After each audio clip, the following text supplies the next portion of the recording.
Good morning and welcome back to another video. I'd like to start this video off just by expressing how grateful I am to all the hundreds of people who've dropped Pops a message since he's had his operation, wishing him well and hoping that he gets a speedy recovery. It has meant so much to him. He was quite overwhelmed by it all, to be honest with you. Thank you from the bottom of my heart to every single person that's taken the time to send him a message. I should also give you a quick update. Surgery went fantastic. He's back home again now, recovering, and he's doing really well. So absolutely over the moon with the progress that he's making. Yeah, he's doing great. He's doing absolutely fantastic. So today, I'm out at a new location, another new location. Aren't you lucky people? Glad that I keep going to these new locations. But I'm back out with Marc Humphrey, who I was out with last week for the Adders. And we've come. In fact, I've joined him this morning on one of his workshops. I spoke about his workshops in the last video. And we're off in search of dippers. Marc's got a couple of locations and he's going to take us to them, and as you can see by this glorious light, even the weather gods are favouring us this morning. So hopefully we're going to get some shots of the dipper. Marc's put out a post just recently of a long exposure with the dipper to get the water moving. I might have a play at that. I haven't got a ND filter for my lens though, so it'll depend on what the light is like, and as it stands at the moment, probably a bit too bright. But hopefully we'll get some dipper doing what they do, bugs in the mouth, getting ready for their breeding and nesting season. They've probably laid eggs by now, so they should be active, but perhaps not as active as they have been in the last couple of weeks. So come along for the journey and see what I see.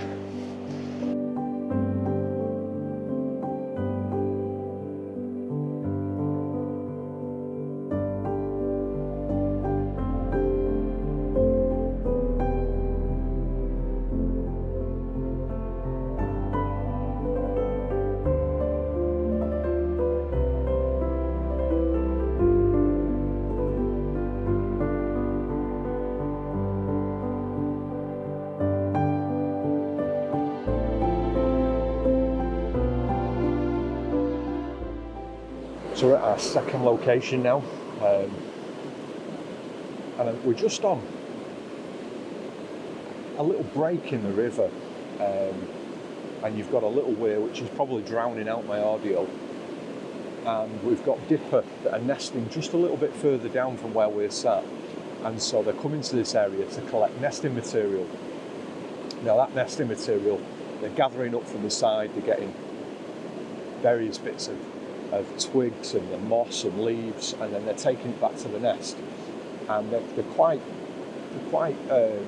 repetitive in their nature, so they're coming back to the same spot, which means we can get in a really nice position and hopefully get some fantastic photographs.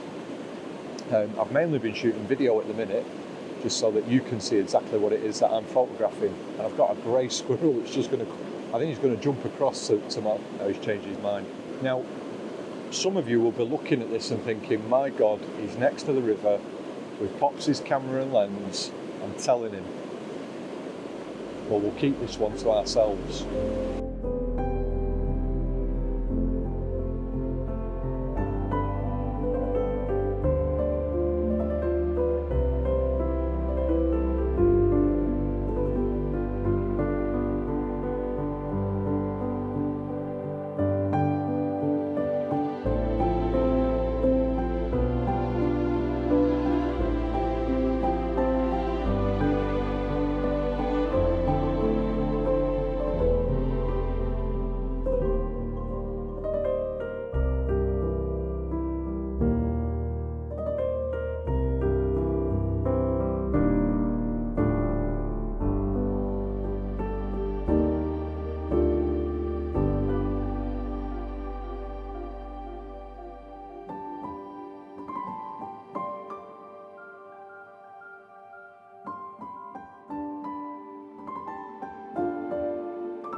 So just thinking setting wise and talking about the setup that I've got, at the moment, obviously you can see the sun is behind me. It's probably, I'm in complete shadow.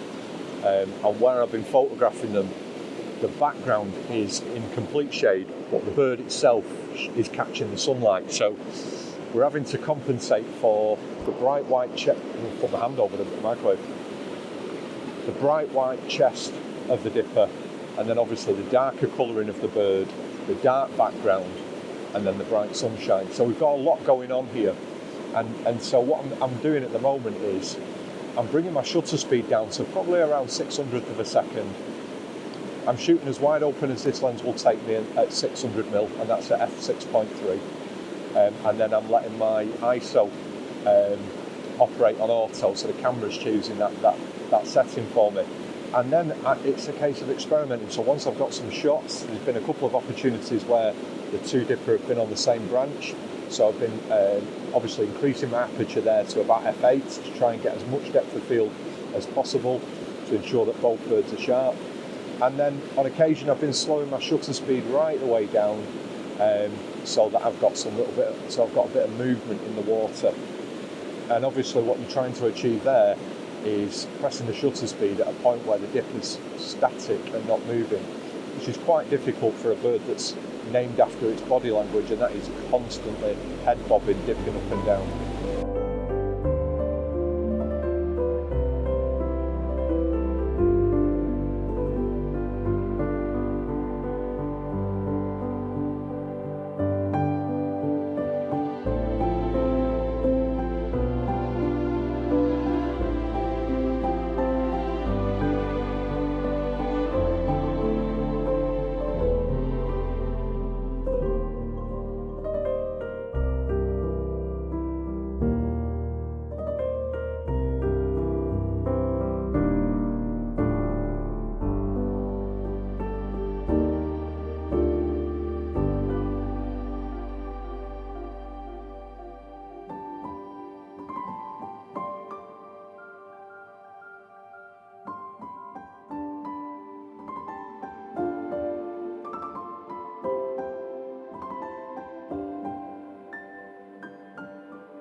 Well, that was awesome.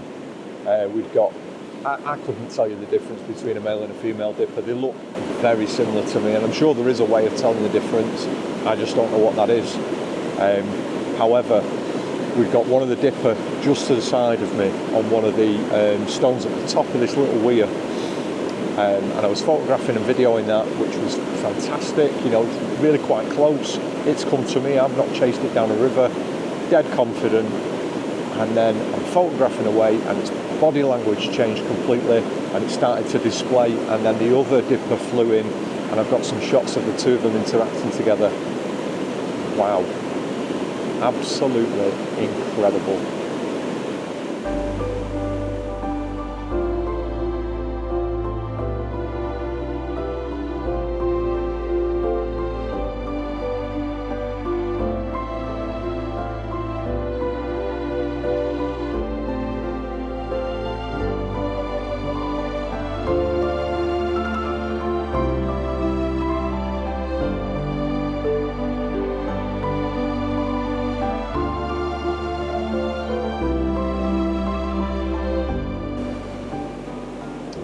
So because we're getting lots and lots of visits from the dipper now, it's back in the perfect spot.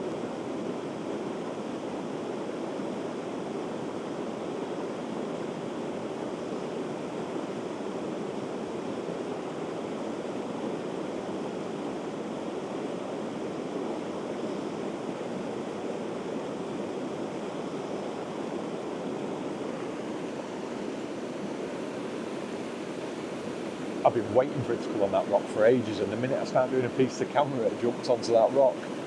So one of the things that I've been doing is just experimenting with the different metering modes, and it's really interesting how it can produce a very, very different photograph. Effects that you can probably achieve in post-processing, but I think if you can achieve it in camera, one, it saves you quite a lot of time, and two, it looks a little bit more natural. So one of the things that I'm doing is, instead of using matrix metering or evaluative metering, which accounts for the whole image, everything within the viewfinder, and it's metering off that, I'm using the highlight weighted metering, and so it's looking for the brightest part of the photograph, and then it's metering off that. And then what that's giving me is something not dissimilar to what I can see with my eye, and that is really nice bright patches of sunshine, and we want the dipper to be in that bright patch of sunshine, and then darkness around it, because what we've got here at the moment is a very dark background, so it lends itself to some nice, flying back up the river, lends itself to some nice low-key images where the subject is in lovely bright light, and then all around it is darkness. I'll put some pictures up on the screen to show you the differences between matrix metering and highlight spot metering, or highlight evaluative metering. So these two images are straight out of camera, no editing done whatsoever. The first taken with matrix metering, the second with highlight weighted metering, and you can see the difference immediately.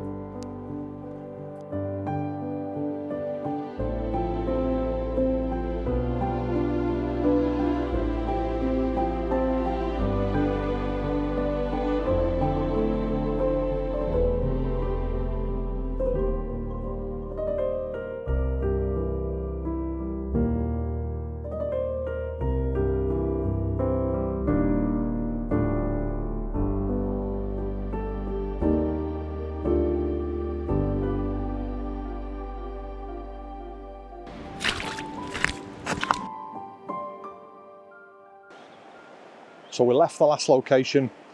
We've been there for probably about an hour and a half, and had some fantastic images.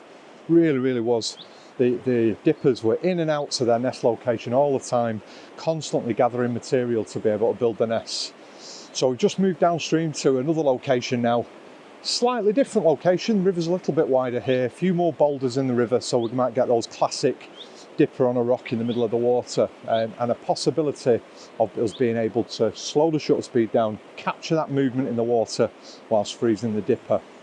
It has been a fantastic day, and Marc has absolutely done his homework here. He knows all the locations, he knows the nesting sites, and then he knows to be able to put us in a location that doesn't affect the nesting site, doesn't cause any disturbance or put the birds under any pressure, but puts us in positions where we can get some fantastic photographs. So fingers crossed this one will do the same.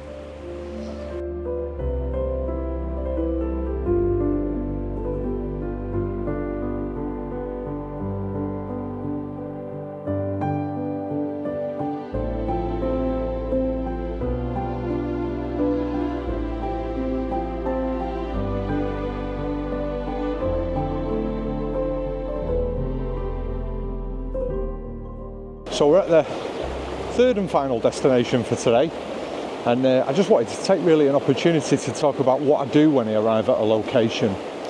So the first thing that I've done when I arrive at a location is I've looked both up and down river for opportunities for where the dipper might stop. So I'm looking for stones, I'm looking for branches, I'm looking for places that I think would make good hunting ground, or in particular at the moment with the fact that we are in peak nest building time, we're looking for places where there is material that they could get. Then the second thing that I'm going to look for is getting as close to the water as I possibly can. I mean, getting down to water level. I would say the only problem I had in that last location is that quite often I was shooting down on the bird, and I always want to try and be at least at eye level, if not below, from the subject that you're photographing. And I think that really does improve your photographs. And then the final thing that I'm going to do is try and get myself in a comfortable position. We were at the last location for probably an hour and a half, and I'm sat in the same location, and I don't want to be shifting and moving around because I'm uncomfortable. So I've got myself right down at the water's edge. I've plonked my bottom on a little mat that I have in my bag. So I'm sat on that, so my backside's dry and it's comfortable. And this one I'm leaning against the riverbank. So I am really comfortable. I could sit here comfortably 3-4 hours and not have to move. And that's absolutely essential when it comes to being in a position to photograph these birds. If I was sat in a position where I was uncomfortable and I'm shifting around, you're guaranteed that you're going to miss that shot. So getting comfortable and then settling yourself in and being in that position ready to go is absolutely essential. And then the final thing that I've done is bring the camera down. You can see that I've put my tripod. So if I'm going to be in a static location for my photography, I'll always use a tripod. It just allows me to be able to set the camera up, pre-focus on a set perch or a set rock that I'm going to be using, and I'm ready to go. It speeds up that reaction time to the bird coming in and getting that photograph. And tripods really do help you with that. I could just as easily be sat here with the camera on my lap, but I think having it on the tripod is absolutely essential. So if you don't use a tripod, I would really recommend considering investing in a tripod. They do make a big difference to your photography. So I'm going to probably call it a day there. I've had an absolutely fantastic morning's photography, and I've taken probably well over 2,000 photographs. So I've certainly got some editing ahead of me. I'm going to make my way back to the car now and grab myself a coffee, which brings me nicely on to the Buy Me a Coffee webpage. A massive thank you once again to all those people who've bought coffees, who've shown that little bit of extra support, and it really does make a difference. If you want to show a little bit of extra support, the link's at the bottom of the screen as always, and you can go on there and purchase a coffee if you care to do so. If you've enjoyed this video, please give it a like. Subscribe, please, please, please. I say it every video, costs nothing, makes such a difference to the channel. There's a little bell icon. If you wouldn't mind pressing that, it'll tell you every time I release a new video. If you want to drop me a comment, I respond to every single comment. And I've been slowly but surely getting Pops to respond to some of the comments while he's at home recovering. So if you want to drop me a comment, feel free to do so. I'm on my Easter break now, so I've got some opportunity to get some travelling in and to get some different photographs.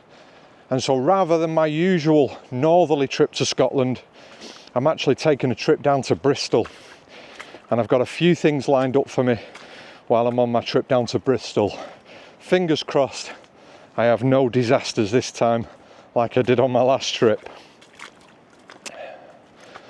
So stay with the channel, keep an eye out for those upcoming videos, and until next time, ta-ra.